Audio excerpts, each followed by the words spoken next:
Good afternoon, and thank you for joining us at the inaugural symposium on African American founded church schools past, present, and future. Today, one of our guests is Dr. Shailendra Thomas, career educator and board member of Association of Christian Schools International. Would you introduce yourself, Dr. Thomas? Sure. Thank you, Mrs. Robinson, for inviting me, and hello everyone out there. And I'm so sorry I can't be there in person. In fact, I'm at an Association of Christian Schools International board meeting in Orlando this weekend. And so I have been an educator, a Christian educator, for over 30 years. I have served in both public and private education. And I have served on the Regional Association of Christian Schools International Board, and now I serve on the National Board. Wow. And basically looking at accreditation and how we can promote the ongoing improvement of schools. And so I've had the opportunity to help accredit several schools, and really just passionate about Christ, passionate about education, and schooling, and helping students be prepared for the kingdom. Thank you. Dr. Thomas, why do you feel families in general and African American families in particular should consider placing children in Christ-centered schools?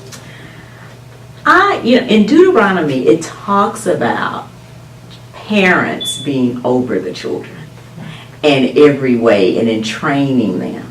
And so I'm sure you all have heard of school choice. Well, I'm all about parental choice.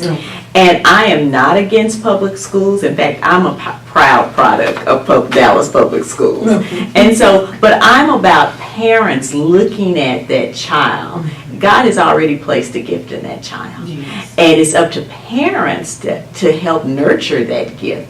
And sometimes a public school setting is best, sometimes a charter school setting is best, sometimes a private school setting is best, sometimes the Christian private school setting is best.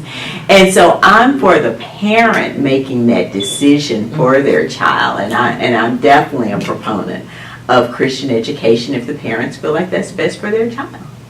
Thank you. That's a really, really good way to answer that, because it gives the parent the option of what is best for their child. What do you think, Dr. Thomas, are the challenges that you see Christian schools facing in our underserved communities at this time? Let me tell you, traditionally and historically, only people of means, and when I say means, money, could have that opportunity to go to a private school. And probably within the last, I would say 20, 30 years, we have seen just a handful in our underserved communities. And basically the challenge is, how do I finance it? Schooling is, especially if you're going to do it well, it's very expensive.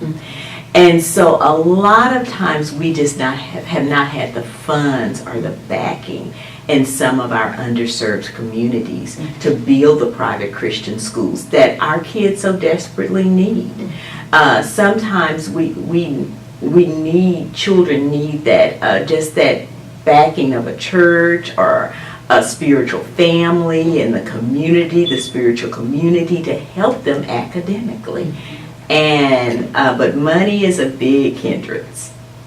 So how would you address families who are considering Christian school as an option for next year, the 2018-2019 school term, and they're considering it now? How would you address families? I would say first, do the research. You know, there are some private Christian schools in the underserved communities, and so that minister to those children. And so I would say do the research, go out, vet the schools, make an appointment, go to the open houses, see if there are any financial aid available, and pray about it, and seek the Lord and see if this is something that you feel like is right for your family.